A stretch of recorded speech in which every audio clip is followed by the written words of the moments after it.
IFM News Lokal.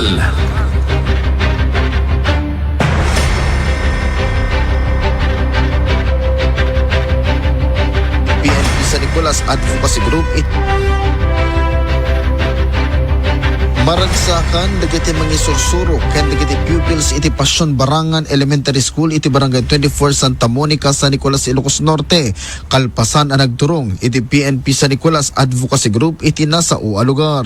Ditoy anang ipaay dagiti miyembro ti PNP Classic Club 2016 iti school supplies ana ibonong kadagiti 10 ket 7 ubing iti nadakamat a pagadalan malaksil iti dayta ket ipaay iti saanen ang nagpabigbig a sponsor manipod iti pagilian a Hawaii kadagiti food packs kan inumen dagiti ubing.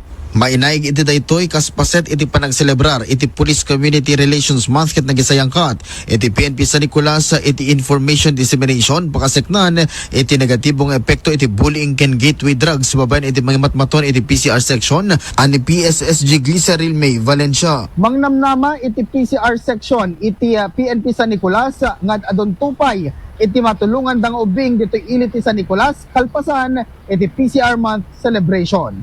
Para ti IFM News, ay de Lawrence Corpus Martinez, tatak, Aremen.